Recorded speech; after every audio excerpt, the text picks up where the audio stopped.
It's all very, very connected.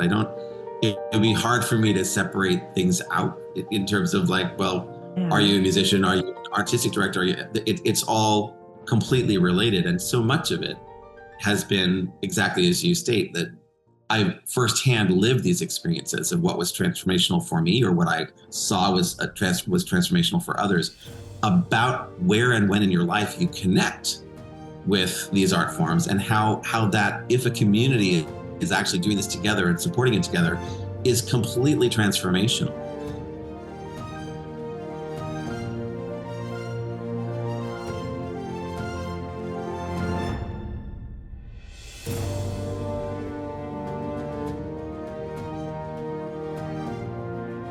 Good morning, Rob.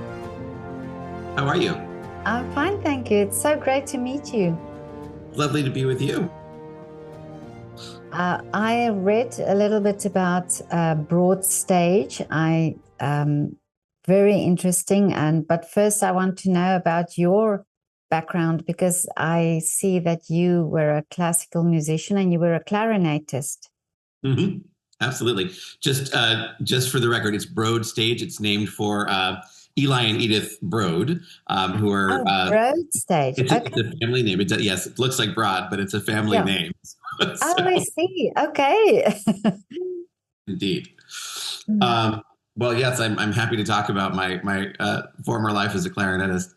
Um, that was my dream from day one. I really wanted to be a musician, and pursued that all the way to becoming a professional clarinetist, and enjoyed it very much. And I still practice to this day. It's one of the things that helps anchor me in all the work that I do, and certainly it's helped me tremendously to have been a professional artist, and in the work that I now do in leadership Of and in course, yeah. curation.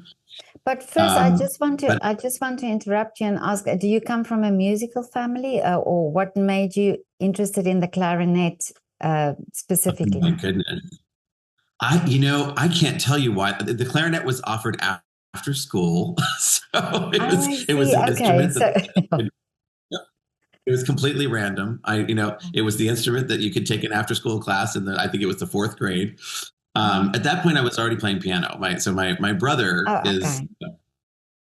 a really, really, really talented musician. And he had gotten started right away. I think he was, playing piano and, by kindergarten. And I, of course, really wanted to be like him. So I sort of followed in his footsteps. My mom certainly has a lot of musical talent, and was also played the piano, and had been in a marching band, playing the glockenspiel. So she certainly had some music. It's somewhere in the family, but really no, there's it's in the genes somewhere. But no, there's not a real history of professional musicians or artists leading up to my brother and me.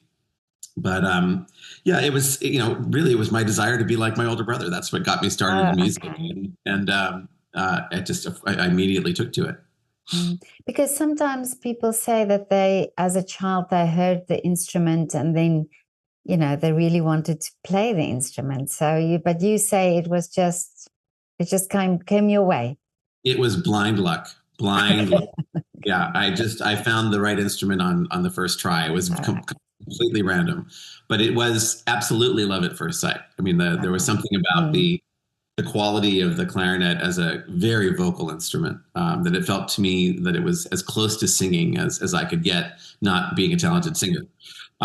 So it was my approach to it's always been very vocal in that way, very much focused on the sound and the singing quality of the instrument. So that's what got me started, and it just came very naturally. I mean, very early on, I could just play very well. So I think there was also just a lot of, again, just luck, that I was getting all this positive reinforcement from being sort of naturally adept at the instrument, and that kept me going. And especially in those more complicated years of adolescence, when you're thinking about a million other things, to continue a level of focused practice that's going to get you into conservatory is not the easiest thing to achieve.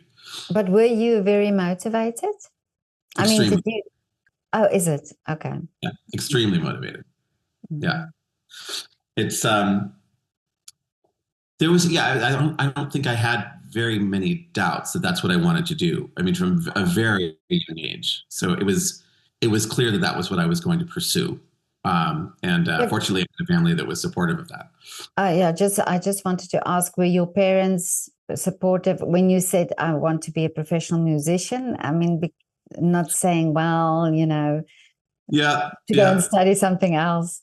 Yeah, I'm sure they they were skeptical and certainly had their doubts about whether or not this was going to be a career. And I think they were worried, sure, but they also didn't stop me. So they didn't make it so difficult that I couldn't find a way to Oh, yeah. pursue it. Had they done so, I probably would have been stubborn enough to pursue it anyway. But no, that wasn't a fight that we had in the most direct sense. I think that the big conversation we had, interestingly enough, was about where to study. It was like, should I go to a Okay. conservatory or should I go to a university? And I think as long as I ended up going to really one of the best clarinet programs in the country at the time, which is really where I wanted to go. And it happened to be at a university. It happened to be at Northwestern University School of Music. So that worked out well. So I was able to kind of, get the education that made them happy and also get the education that made me happy. Oh, yeah. But you've also played in orchestras over the world. So you had to leave home and go to, I don't know, I read you went to the UK as well. Mm-hmm. Yep. For me, there was a real desire, especially when I was studying and after graduate school, trying to get my career started. I felt like there was a little bit of detachment in the U.S. from really the roots of classical music. While it's certainly become an acculturated American art form, it really isn't in essence. It's a European Oh, yeah. creation.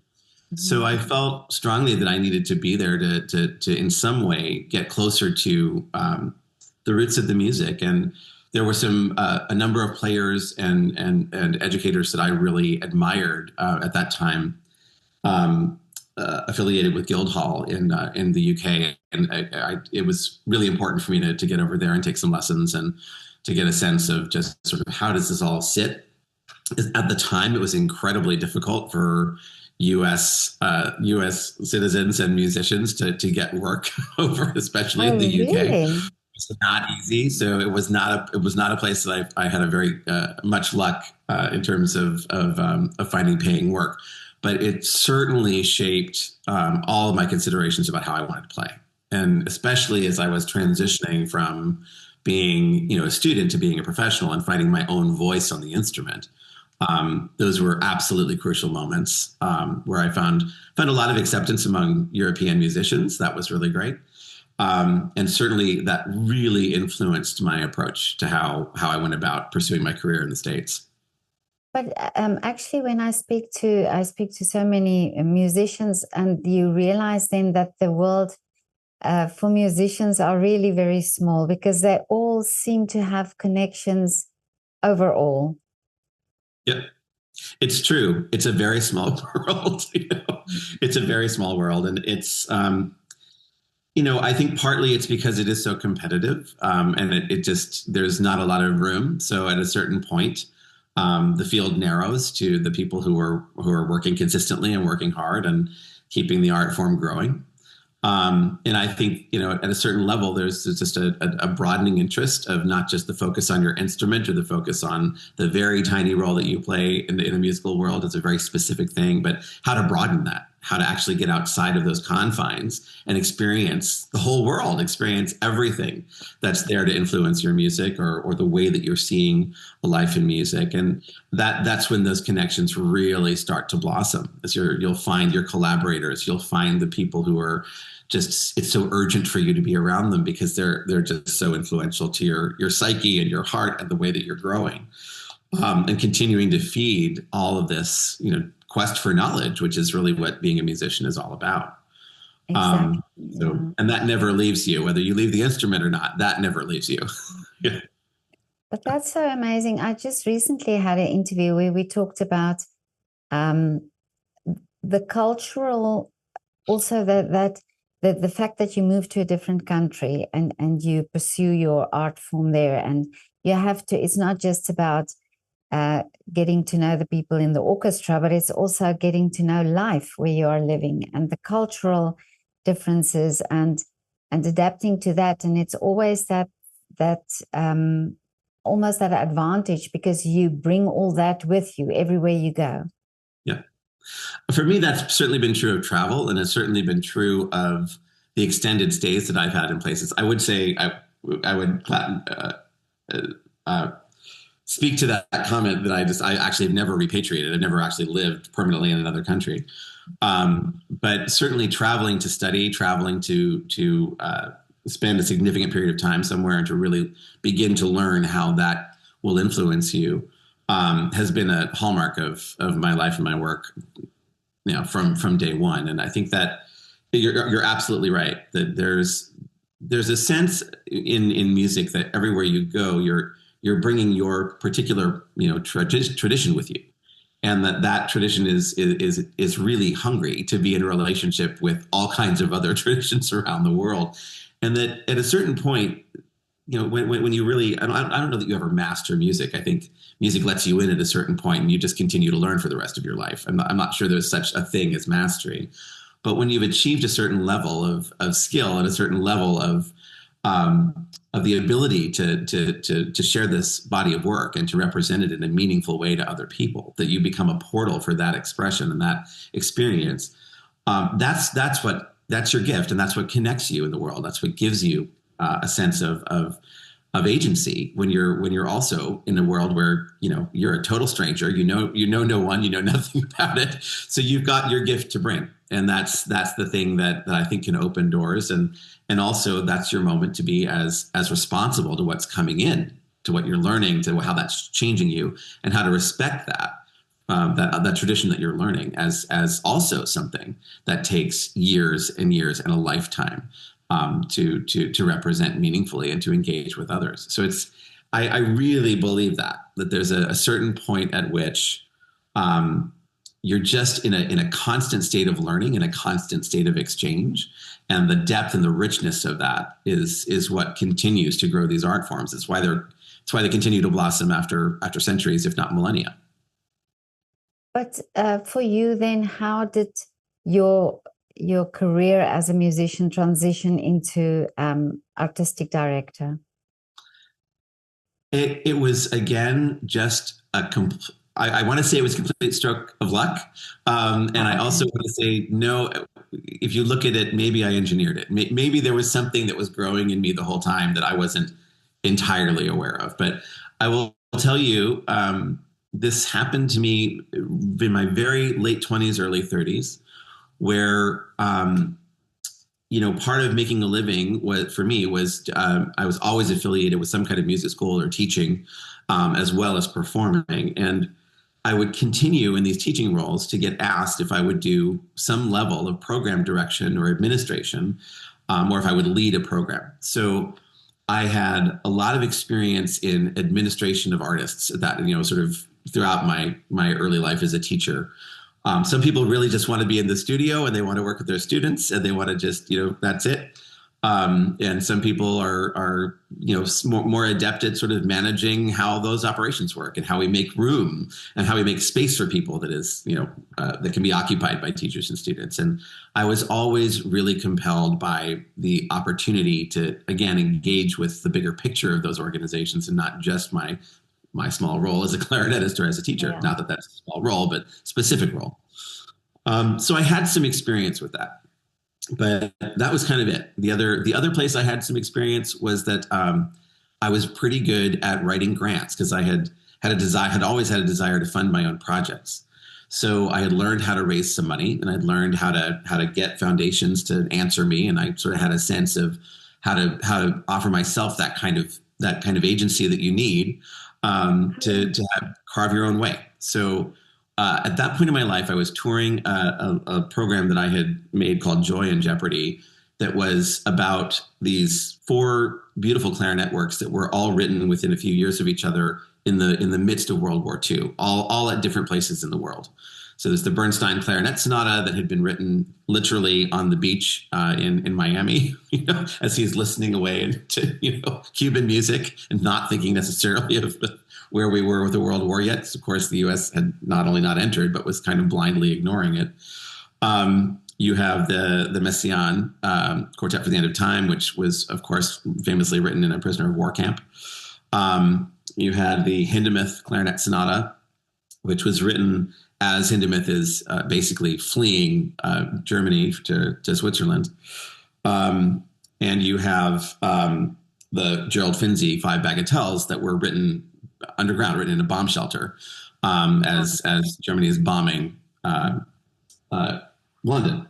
So at the time, I think he was a postal worker. So, he was just busily working underground. And so all four of these works have this incredible way in which they speak to each other about this moment in time. And, different ways in which the music is carrying the stories of these individual composers and their not only their aesthetics, but these incredibly extreme circumstances and how those.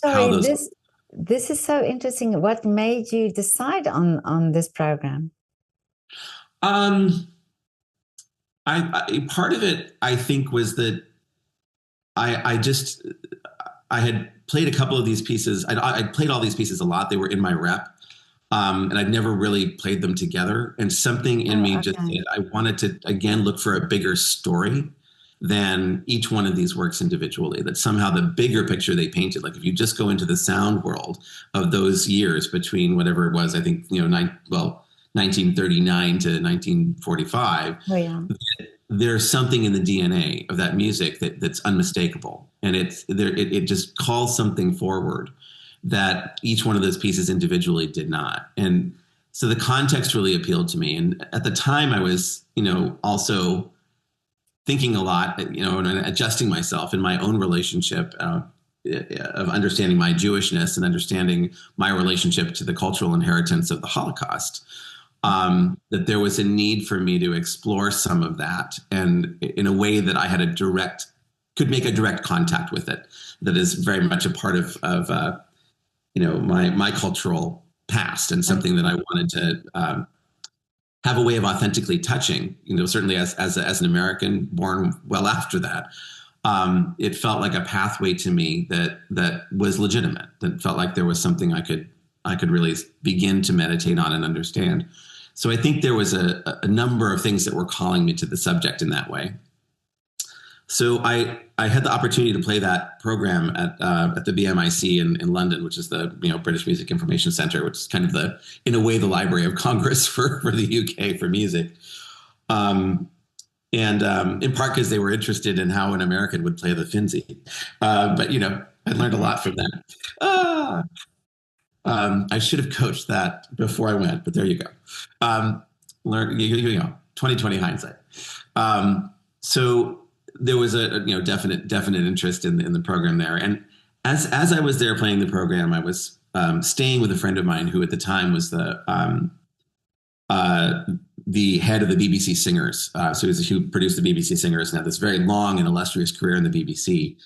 And at some point in conversation with him, he said to me, as I'd heard before, have you ever thought that maybe you're an artistic director, that maybe your mind is looking for a bigger context than the instrument, and that maybe that's it. Maybe for some people, there's a poetry to playing an instrument that is just endless. You play and it continues to take you on a life's journey that is fulfilling, and it never lets you down. And for me, there was something still unanswered in me. Even as I was playing and getting to tour and getting to be out there as a professional, there was still something unanswered. And I think that conversation was pivotal. It was where I maybe gave myself permission at that moment to think, maybe I have other ambitions. And if you have other ambitions, there's not a whole lot of room to be a professional musician. It is an almost impossible thing. So I think there was, I couldn't imagine a life where I wasn't playing every day, and a life where I wasn't performing every day, where I was. And at the same time, I really was called to consider some different ways that I wanted to interact with the world. And part of that was that I just, as a clarinetist in particular, I was always collaborating with dancers, I was collaborating in the theater, I was collaborating in opera. So it was across all those spectrum. So I just felt, well, maybe I could find my way to that. And oddly enough, this is back in the days of Craigslist and the very early days of Oh, like yeah. Yeah. the internet. So oddly enough, I started searching around on Craigslist thinking, I wonder if I could find an artistic director job or something. I was completely kidding myself. Really? I literally stumbled across an advertisement to become the artistic director of a small experimental theater in San Francisco, where I was living at the time, that I had played in. I knew the theater. It was a great, really, really well thought of, decades old experimental incubator where all kinds of artists who I'd admired had done a lot of their early experiments, and it just felt to me like, well, maybe I could do that. So I cold called them. I just called them up, and I said, look, I'm a clarinetist. I'm an artist. I'm working in the community here. I would love to do this, and I don't know if you would take me seriously as a candidate, but maybe I can come and try to convince you. And it took a lot of convincing. It took months and months and months Really? of convincing. But once I got serious about it, my whole mind organized itself towards how can I take what I know about the organizational structure that my mind is shaped by music. How can I bring that to something outside of a score, something outside of a performance? And can I give myself that challenge, that intellectual and frankly spiritual challenge, of taking all these skills that I have and that are so minute, right? It's something as simple as how do you really speed up your trill on a G sharp? That is not a small piece of information for your body, right? That's a lot of information for your body. How do I sustain my breath for this long through this particular pitch? That is not small information. So I know that my body can teach me things about nuance. It can teach me things about details. It can teach me things about leadership. How do I sit in an orchestra and communicate with the people around me when we're all in leadership positions? We're all soloists, and yet we've got to make one sound together. We have to make one beautiful thing happen. I already know what that management is like at a deep instinctual level. I just don't know how to carry it out of my body into another context. So how do I excavate from what's living in my nervous system, what's living in my mind, what's living in my heart, and reframe it, like actually get it out of me and put it in a new context. And thankfully, this organization, which is ODC San Francisco, gave me the opportunity to try that. So I was there for quite a while through an incredible amount of growth in that organization. Well, again, very intimidating because they were largely focused on dance, which is something I knew nothing about. So I had to learn a new art form in my first job, which was challenging and wonderful. But again, this is where the community makes all the difference. This was a group of people in a community that wanted me to succeed and wanted to work with me and wanted to see this, be a success, and gave me an unbelievable amount of care and mentorship and education to really have this job while I was learning how to do it. Yeah, So I find it so wonderful that because you knew you could do it, because you knew in yourself you could do it, but it was just convincing somebody else that they have to see what you see. That for me is wonderful. And then the other thing is, I spoke to a conductor of a youth orchestra a long time ago, and he said something to me that I always remember. He said, youth orchestras not just, or orchestras not just, especially youth orchestras, not just about the music, but it's about all these things that you're mentioning now, that you work together, these children don't just study music, they study something that's bigger than the music already, right. And this is Yeah. why what you're saying, you could understand and you could apply those skills. Yeah. I will say that is the truest thing about youth orchestras, and I think those of us who were lucky enough to play in a youth orchestra, with like knowing that we were going to be musicians, I still think those were some of the most critical years of my education. I mean, before conservatory, before college, before these life lessons in your adolescence, when you are just all over the map and you have this incredibly centering thing that teaches you very early on the nature of humility, the nature of cooperation, the nature of submitting to something that is so much greater than yourself. I just think that is it shapes you forever, whether you become professional or not.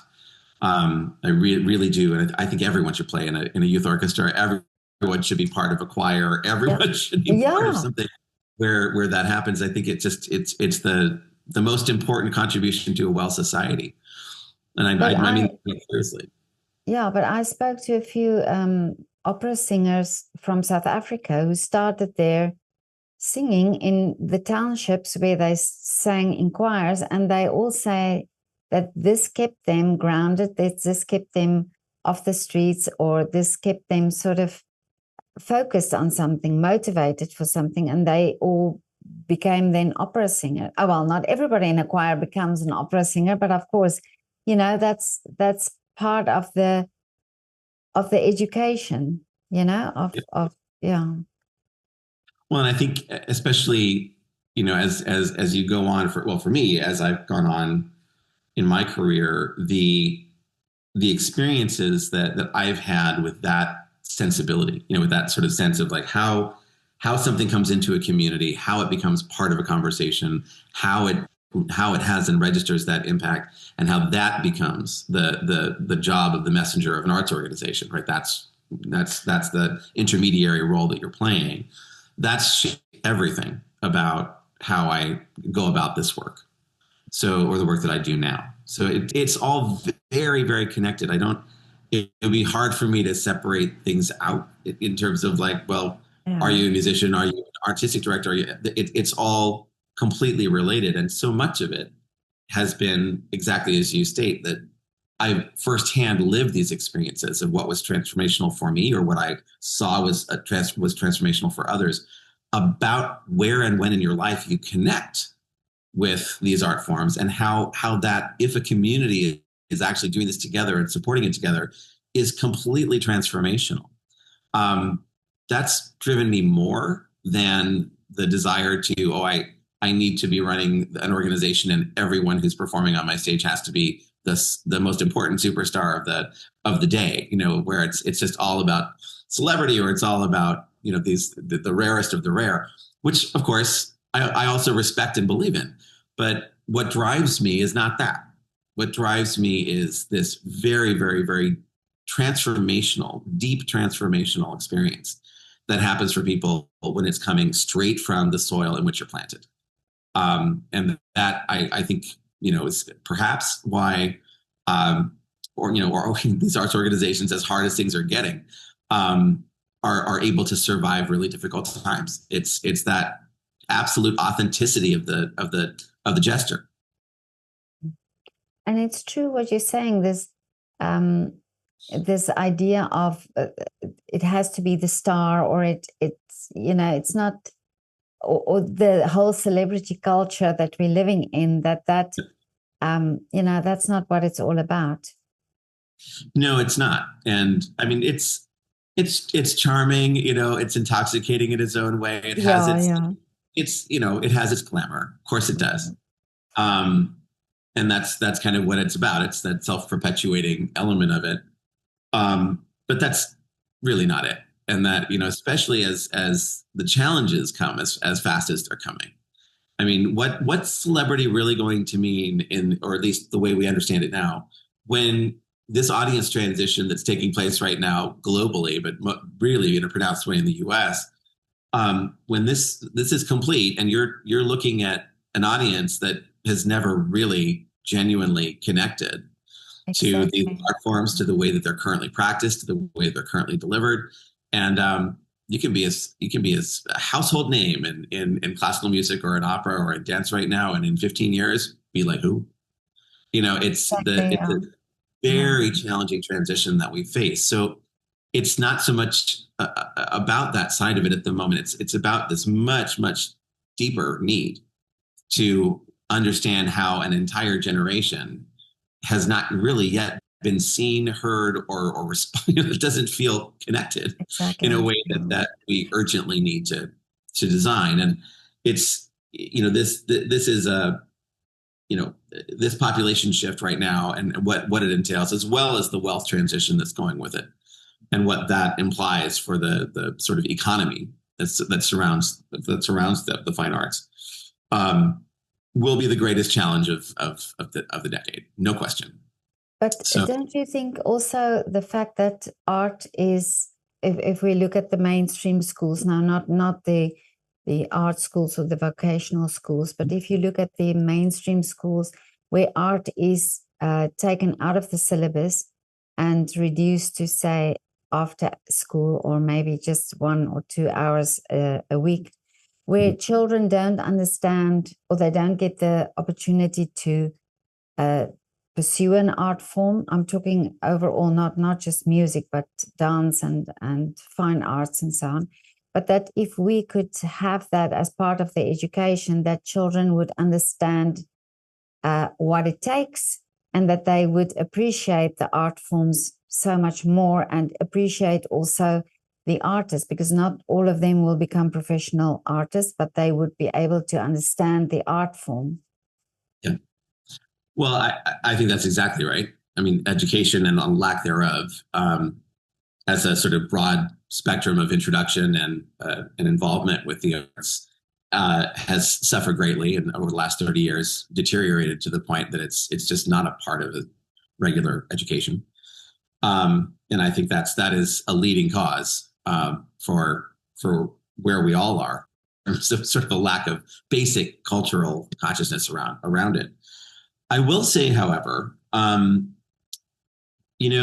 we did a study when I was at UC Berkeley. We had the opportunity to do a study for about 4 years of students who were 18 to 22 years old. And so this is now almost a decade ago. So this is going back a little bit. And asking them, why aren't you participating? You have free tickets. You have, way into the doors here. The university is going to support you as part of your education. Why aren't you?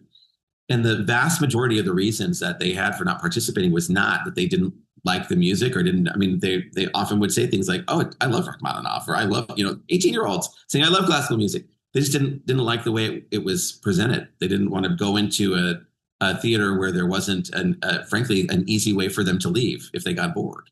They didn't like the idea that they would have to embarrass themselves by standing up and going out if it wasn't where they wanted to be anymore, or if they had something else to do.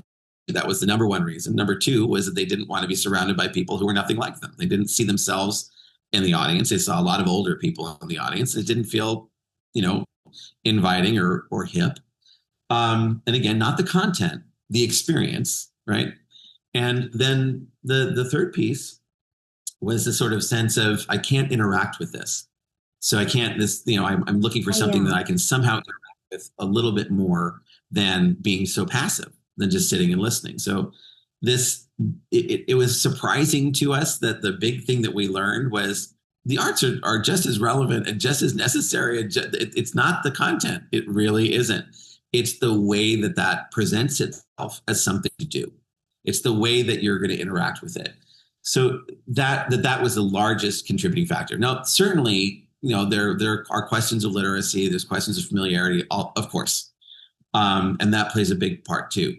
But for that particular subset of people who are somewhere between 18 and 22 and going to college, they had a fair amount of familiarity with what they weren't going to. They just didn't want to go.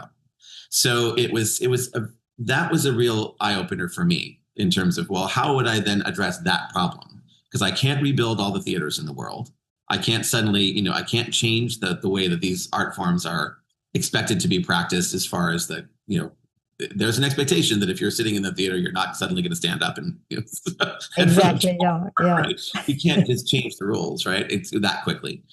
So what can I do? And part of it was trying to distill these questions down to the essential difference between the generations. And part of it for me was this understanding that I want to look at it from the perspective that the previous generations, just to be very broad strokes about it, let's call that the silent generation and the boomers, which are the largest portion, or had been the largest portion of the population, that group is a group that has come up in the world of discernment. That they believe that because they can discern what they're listening to, that it's bringing them, like they've earned the right to understand this music. They've earned the right to be in that room one way or the other. That whether it's through education or through its, through some way of self, enhancement, or just a way in which you're taking yourself forward in the world, that discernment is what gives you value.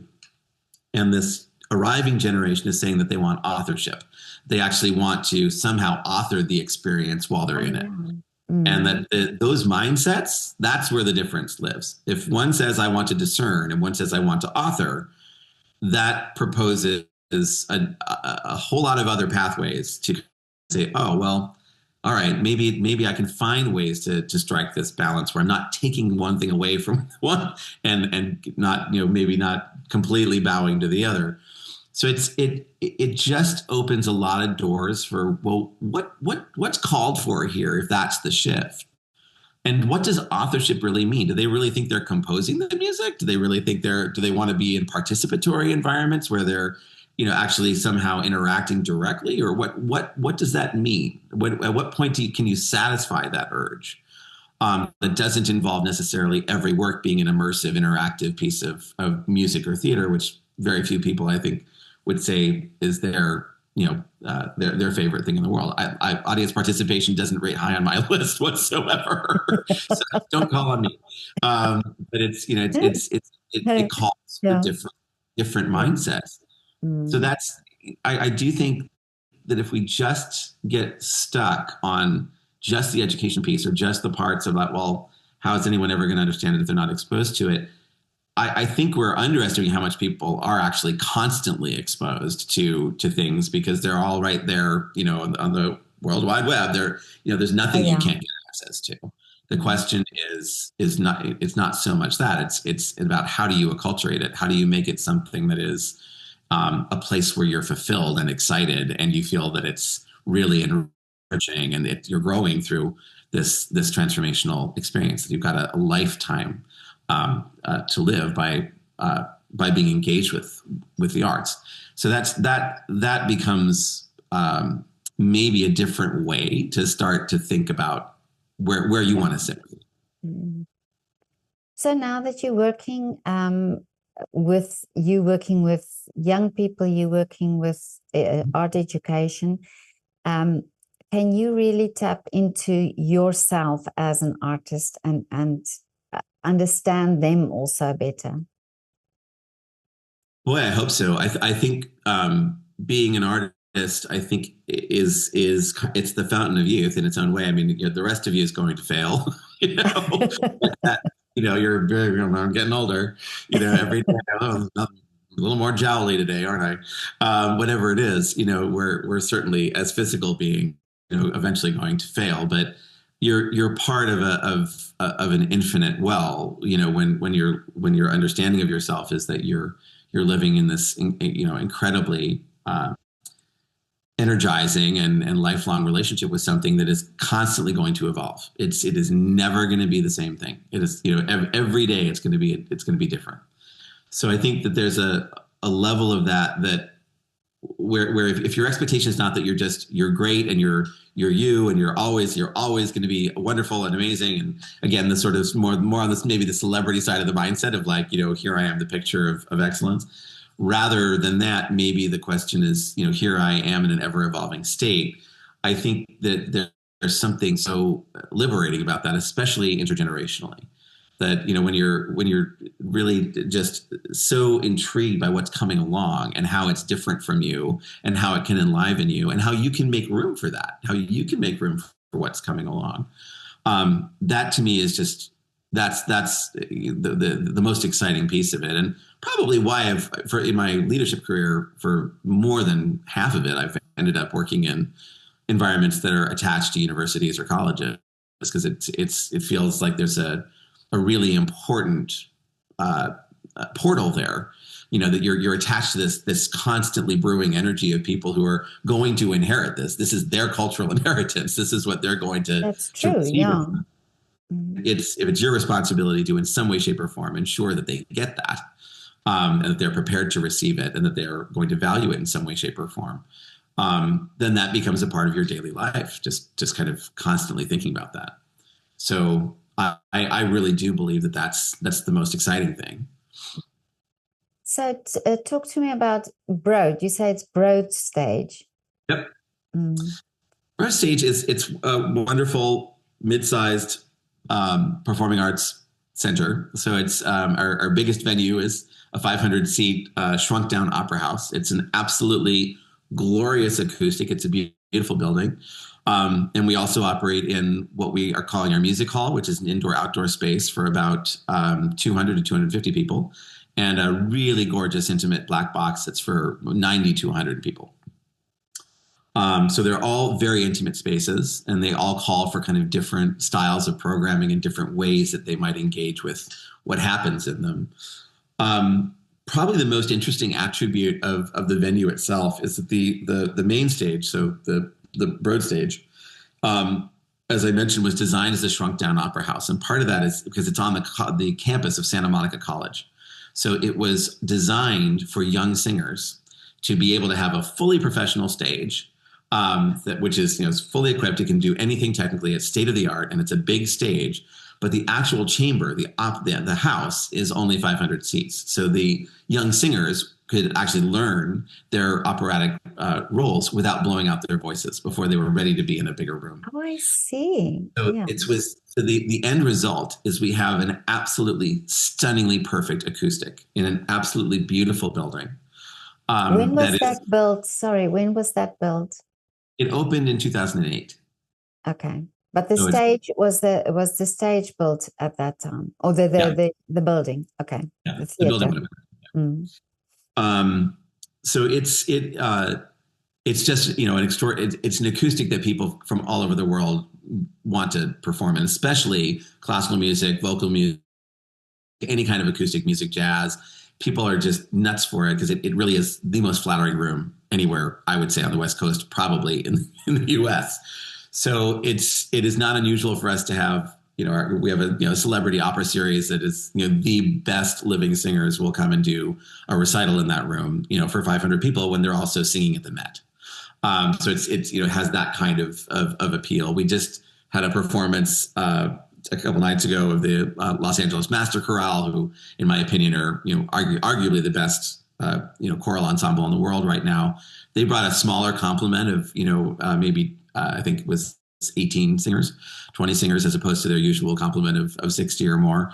And I think it was just one of the most perfect sounds I've ever heard in my life. So it's just a remarkable room for that kind of thing.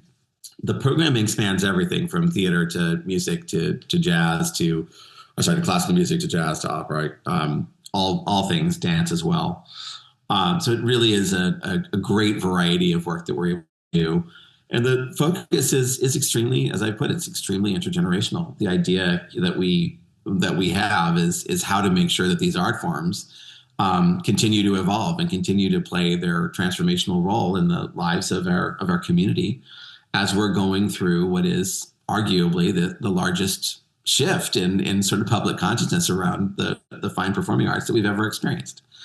So it is a big challenge, but it's the right mixture of things. It's the right mixture of things to have a lot of young people and aspiring people who are looking to have immediate contact with the best artists in the world, and we're able to provide that to the students in the college, as well as having this sort of somewhat progressive view that we're here for the classics, but we're also really here to play the pivotal role of advancing these art forms. And how they're going to grow is just as critical as where they currently stand or how they've traditionally been perceived or delivered. So we have a lot of latitude to have these sort of social experiments and these questions about how to get inside of these pieces. And part of that is that we're not trying to populate a 2,000 or 3,000 seat house. We're trying to populate a 500 seat house, which gives us the latitude to do that. The downside of that is that the revenue side of our business is completely dependent on how much money we can raise. So we really have to be meaningful to people in our community to pull this off, because we're never going to do it with ticket sales. It's really going to be that people are constantly investing in the value proposition of the organization in order to sustain it, and that's been a tremendously rewarding journey, actually. So is this like a vocational school? So this is a or is it just the theater and taking from other vocational schools The students? theater is independent in a sense. So BroadStage is Okay. a separate organization that lives within the sort of universe of the campus. Oh, It's okay. really a campus citizen. But the buildings themselves are absolutely owned by Santa Monica College. So Oh, it's okay. I see. an interesting relationship where we are the professional presenting organization that populates the stages. They're also used for students for their academic and educational purposes. So it's very mixed. But yeah, if you were to sort of ask where we live, I would say we're a campus citizen, but we are also really an independent. It's theater, yeah. You know, And your programming, do you get also, you decide on the programming, or do you get from outside people to who are interested in performing there? Mhm. Yeah, we've really shifted the programming model and the curatorial model quite a bit over the last 7 years. It's been a very long journey. Ultimately, what we've determined is we really feel like the artists need to have the leading edge, in how we're thinking about the evolution of the art form. So what we've begun to do is install really visionary artists in each one of the four areas where we practice. So if broadly speaking, it's sort of concert music, jazz, theater, and dance. So I'll give you the example of what we've done in jazz, which is we've engaged with a legendary bass player, Stanley Clarke, world renowned, incredible player, who is really at the height of his power, but is also really committed to making sure that the arriving generation has their chance to really get started in the field. So we have basically created an artist residency for Stanley that was a 3-year position with the organization to completely vision how we would be a jazz presenter, but also how we would create pathways to career for younger players, which he would mentor. So he's actually spent 3 years coaching students from the high school, from the college, from young professionals, and be really charting their career, which will result in us launching actually an international jazz festival in Santa Monica this May. So the Santa Monica International Jazz Festival was born from BroadStage with this relationship with Stanley.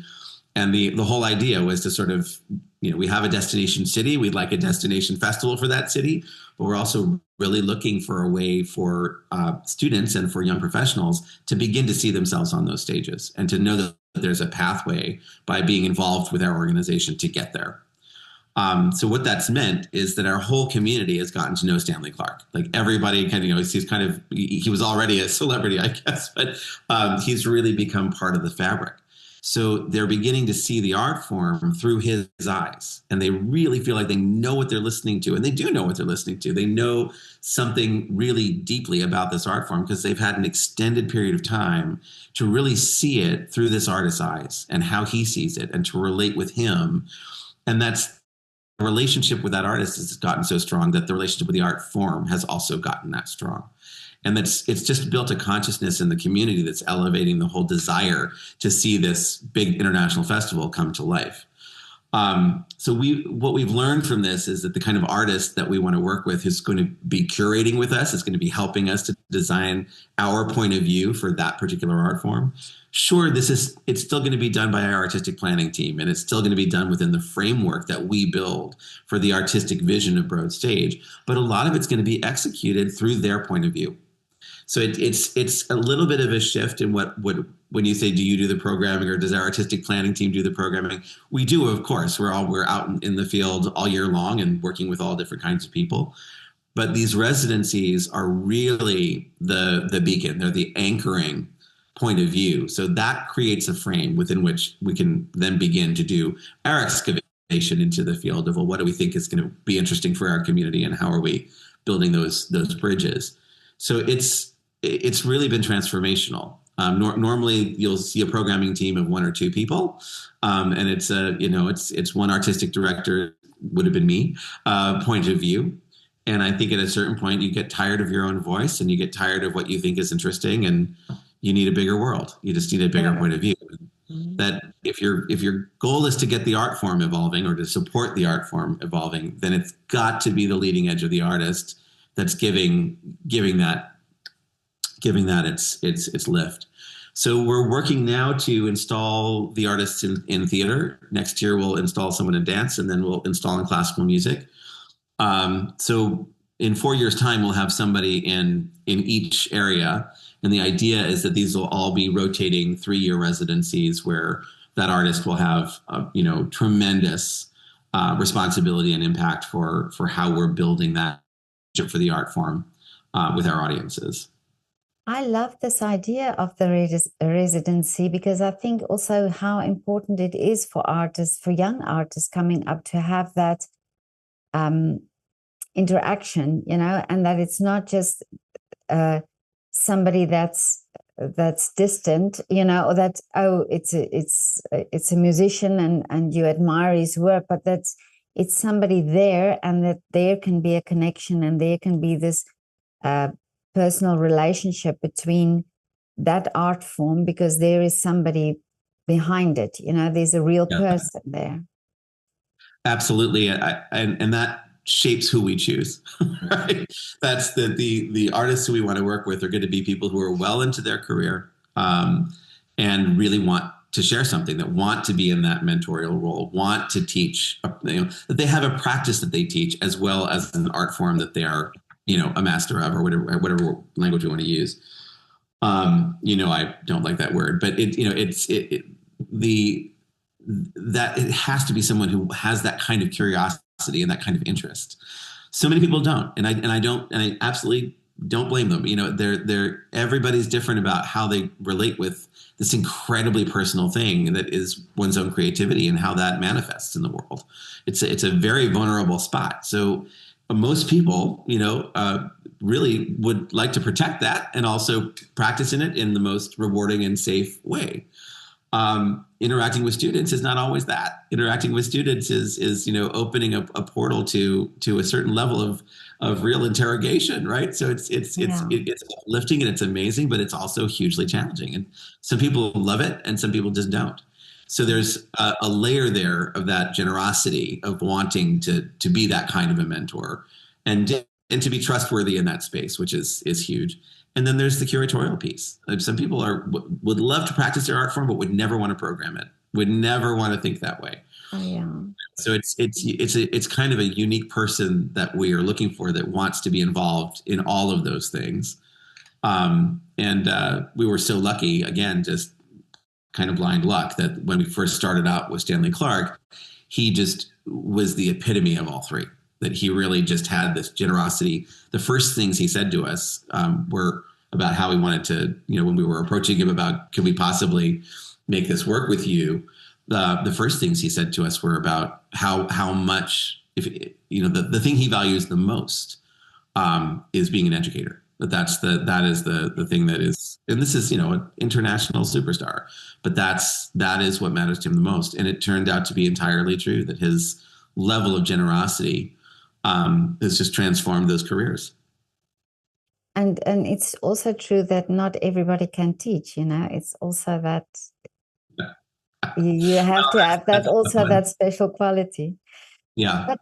But do you how do you choose the students that take part in this program then? Basically, the artist does. So Oh, okay. they will find their, we of course set them up with a variety of schools to look into. They can sort of set whatever levels they're interested in. Okay. The Stanley was really interested in artists that over a 3-year period would be ready for the start of something professional. So he was looking for older, kids at the end of high school and the beginning of college, that over that time he could train up to a level where he could say, Oh, yeah. yes, I'm going to give you a chance on stage. So, he had 2 of the students he was training for 2 years open for him the last time he performed in our theater, which was mind-boggling. So it was very intentional in that way. he did certainly some master classes and other things that were more broadly available, but he was very focused on a group of what ended up being about 15 to 20 students, which is a lot. Yeah. And they were all from all different locations. As we're looking at the theater residency, one of the things, and I can't get into who it is yet because it's almost Oh, public, but okay.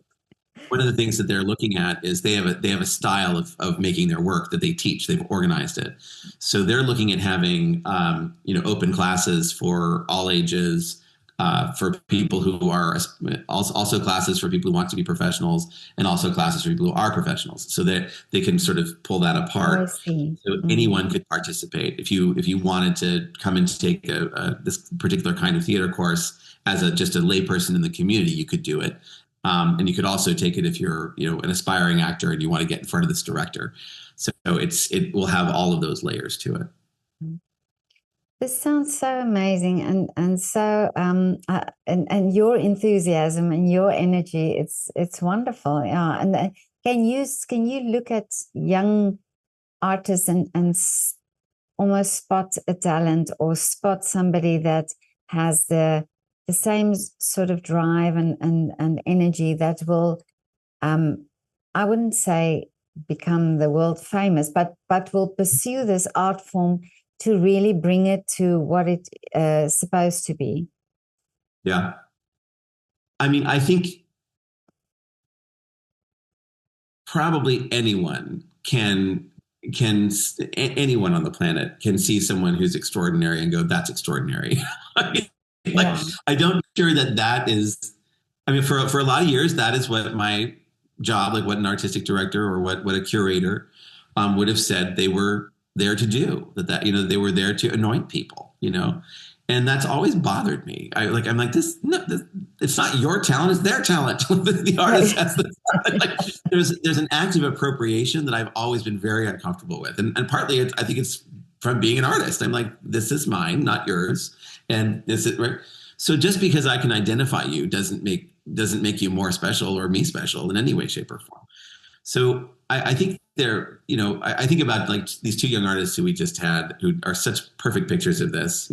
Stella Cole, who's just a brilliant young singer who is taking on the Great American Songbook, like it's just in an epic way. Like she is going to be the next great proponent of this incredible body of work that spans from Tin Pan Alley to John Lennon and beyond. But it's such an incredible thing to hear a 27-year-old singer come out with this love of this body of work and not be necessarily interested in being a pop star or being a particular kind, but actually to take this incredible thing and give it a life for this generation. And what was amazing to me about watching her give her first performance at BroadStage, her debut, was that there was a line of young women waiting for her to come out, all of them holding a vinyl. Like she had produced her record, not just digitally, but on vinyl. And they all wanted autographs on their vinyl records. And I just thought, this is so fascinating that the whole culture of this it's continuing on with this. Even the technology is coming along for the ride. Even heritage technology is part of this conversation. Yes. It was just remarkable, and so you see that kind of thing where someone's come in to take the mantle and run with it.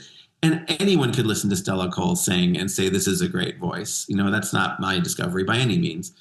But what's fascinating is she could do anything with that voice. And so where it's where she's decided to put her focus in such a specific way that she's standing out in that. And it's a joy to see it. So that's one example, but and there's many of them, but I think the trickier ones are the artists whose journey is long, whose process is long and complicated and multifaceted, and knowing how to see in someone that they're trying to assemble things that they don't necessarily have all the access they need to actually demonstrate what they're capable of. That's a little trickier. So when you're entering into a relationship with an artist who where you know you're going to be playing a role of facilitator, maybe an advisor, maybe a little bit of dramaturgy, something where you're going to be in conversation for a long time while they sort out what it is that their creation actually is. That's a different calling. And I think it's, I do think that that's a very specific talent. And I have absolutely treasured the times that someone's trusted me to be that person in their career. And I do think, particularly in a lot of contemporary theater and in dance, the trial and error period is not just a musician sitting alone in their room practicing and coming up with a great tune. It requires resources, it requires space, it requires collaborators, it requires so much just to be able to experiment, just to be able to learn those early things about how do I assemble things on stage, how do I make my heart visible in the world, make my vision come to life. That takes years of care. And I think that I did that work for about, really, that was what ODC theater was all about. It was an incubator for creators. So for the 8 years that I got to do that work, it was some of the most rewarding time I've ever spent, because you're in an unbelievably trusting relationship. And you're really there to support someone at the moment, not just of inception, but of creation and delivery. So you're in this very unique part of the field, the first three steps before something becomes a product that we're going to then circulate. So when you're in the circulation of product, I don't think that takes a whole lot of skill. In terms of like knowing what's good, because it's already there. Oh, yeah. The place where I think it really does require a different depth of understanding the art form, having enough history to know what you're looking at, knowing that what someone's trying to get at, and maybe helping them find the resources to excavate that.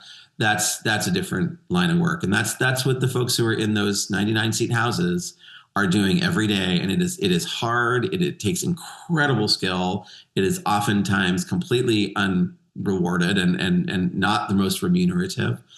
And you're in a constant state of risk, both financially and artistically, because you're in discovery phases of work. So I treasured my time doing that. I also think for me, it had an expiration date in terms of energy. Yeah. But I think it's the most incredible part of the field to have your time in.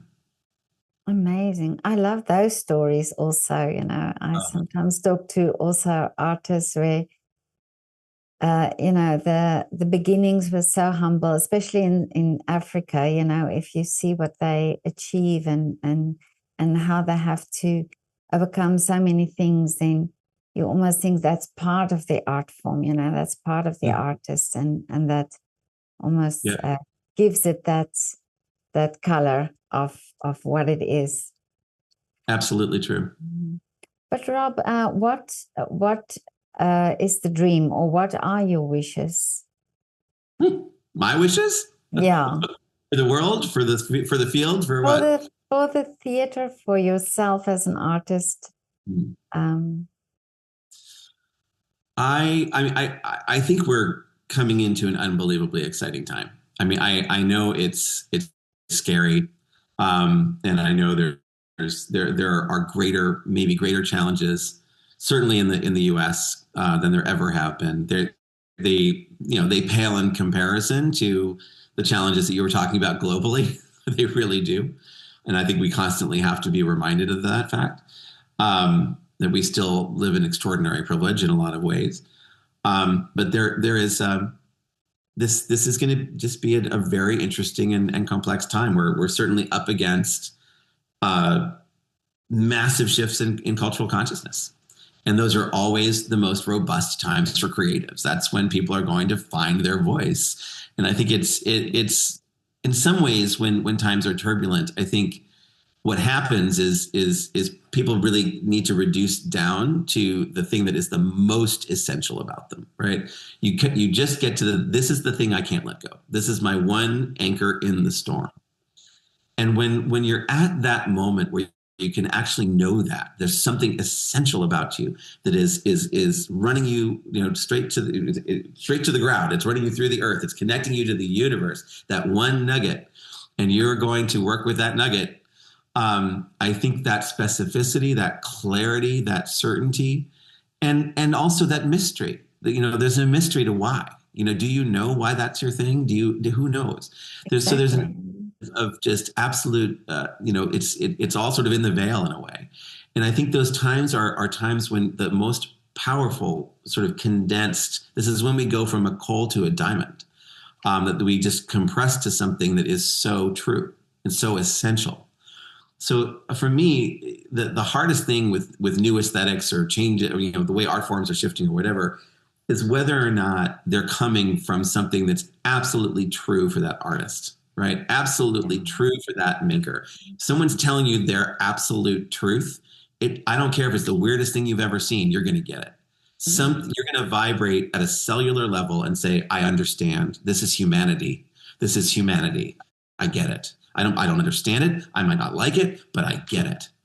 And I think there's that level of intensity comes from times like this. I think when we're in boom times, there's a lot of fluff.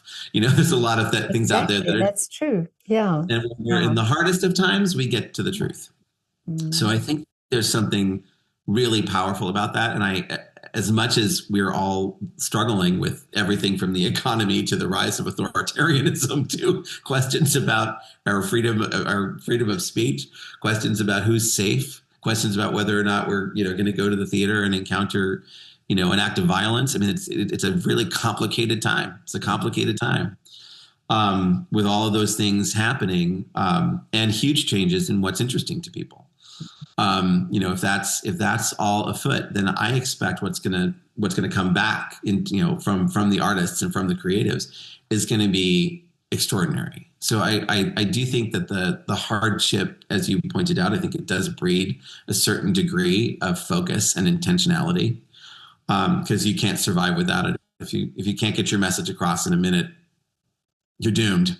So in this sort of fast moving world of communication, so my dream in a way, I think, is that we're going to find how absolutely necessary live performance is, and that we as a culture cannot survive without it, that we require community. We require sitting next to somebody who we don't necessarily like or agree with, but nonetheless, we're going to do something together. All of these spaces where when the lights go down in a theater, we're all just people in that theater. That's what we're doing. Exactly. So there's a sense of how are we going to find ourselves in the middle after this unbelievably polarizing time, and the only way we're going to get there is by doing things together. And the things that we get to do together are sing in a choir, like sit in an orchestra, Exactly. whatever it is. Yeah. So and I think we're called to community in a way that we've been blown apart. We've just been so separated by technology. We've been separated by economy. We've been separated by unbelievable gaps in what's available, what's achievable. So those are so deeply problematic and things that we need to work through at a cultural, social, and political and economic level. Those will be the greater challenges of our day if we're fortunate enough to be able to tackle them. But the tools we need to tackle them are the tools we learn from being in community together, and we do that through music, dance, and words. These are the three things without which you don't have culture, and the three things that if you remove them, that's it. So we know this to be true. All creativity, including science, comes from those things being an active part of life. So I look forward to what's coming. I know the challenges are going to be really tricky, and I like the idea of having to sharpen my tools. I mean, one of the things that I love to do is try to actually resource these projects. So I love raising money, and I love getting people to actually put their money where their mouth is and be a part of something. And that turns me, really gets me going. But it's because I feel like I'm actually able to make a difference that way. That I'm actually able to get something on the ground. So in a way, the heat being turned up on that also kind of speaks to something that I really, really enjoy. So I'm hopeful about it, but it's going to take people deciding to cooperate a little bit more. So we'll hope that the polarization we're experiencing right now is not as long lived as it might appear to be. But you seem to be a good businessman. I'm an okay businessman. What I'm good at is Okay. getting people who are really great businessmen around me. Or Oh, business. okay. I'm great at assembling teams. Like I know what I'm Oh, good at, I okay. know what I'm not good at. I know exactly what I need to have around me Mm, to be a success. So, I'm the business part of it. I'm okay at. I'm yeah. good at the finance part of it, but the business side of it, which is really multifaceted, you've got to have somebody who is just, I mean, a detailed person at a level that I can only imagine. Oh, Um, okay. I, I know exactly how to bolster my blind spots for sure. But Rob, this was so great to talk to you. Amazing. Lovely to talk with you. Yeah, such great insights that you gave, and many things that I'll be thinking about now. Uh, but Yeah, uh, great. but I'm so glad to hear about this theater as well and this project that you're doing. And congratulations, because it seems it's going well, and yeah, I love the whole concept. It is going well, and I think the thing that we're enjoying about it is just how different it's going to be every time. That it's just always going to have, because it's going to be a different personality and a different way that each Yeah, I love that. I to work. absolutely love that. Yeah, I think it's going to be a great experience, and that it'll see us through this challenging time. Yeah. Well, you're positive. You've got a positive outlook on it. Oh well, Yeah. it's too easy to focus on. Yeah. We can talk about that in the next one. Exactly. Yeah.